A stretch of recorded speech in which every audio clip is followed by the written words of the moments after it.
ரயில் நிலையங்களில் கண்காணிப்பு கேமராக்கள் அமைத்து பாதுகாப்பு பலப்படுத்தப்படும் என்று தெற்கு ரயில்வேயின் அறிவிப்பு இன்னும் செயல்படுத்தாமல் உள்ளது. அது குறித்த ஒரு சிறிய தொகுப்பை இப்போது பார்ப்போம். கடந்த ஆண்டு ஜூன் 24ஆம் தேதி சென்னை நுங்கம்பாக்கம் ரயில் நிலையத்தில் இளம்பெண் சுவாதி படுகொலை செய்யப்பட்டார். இந்த சம்பவத்திற்கு பிறகு ரயில் நிலையங்களில் பாதுகாப்பை பலப்படுத்துவோம் என்று தெற்கு ரயில்வே உறுதியளித்தது. பின்னர் தமிழகத்தில் 136 ரயில் நிலையங்களில் கண்காணிப்பு கேமராக்கள் அமைக்கப்படும் என்றும், சென்னை கோட்டத்திற்கு உட்பட்ட ரயில் நிலையங்களில் கட்டுப்பாட்டு அறை அமைத்து 24 மணி நேரமும் ரயில் நிலையங்களின் செயல்பாட்டை கண்காணிக்கும் வகையில் ஏற்பாடு செய்யப்படும் எனவும் ரயில்வே நிர்வாகம் அறிவித்திருந்தது. 2016 டிசம்பருக்குள் இதனை செயல்பாட்டுக்கு கொண்டு வருவோம் எனவும் தெற்கு ரயில்வே அதிகாரிகள் உறுதியளித்திருந்தனர். ஆனால் இது செயல்படுத்தப்படவே இல்லை என்று ரயில்வே ஊழியர்கள் சங்கத்தினர் தெரிவிக்கின்றனர். தெற்கு ரயில்வே நிர்வாகம் எல்லா ரயில் நிலையங்களிலும் நாங்கள் சிசிடிவி கேமராவை பொருத்துகிறோம், டிசம்பர் மாதத்துக்குள் பொருத்துகிறோம் என்று சொன்னார்கள்.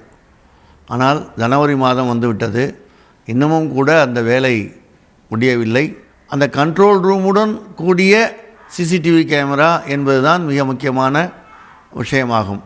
அதற்கும் அந்த ரயில்வே நிர்வாகம் ஏற்பாடுகளை செய்ய வேண்டும். அது இன்னும் செய்யாதது மிகவும் வருந்தத்தக்க விஷயம்.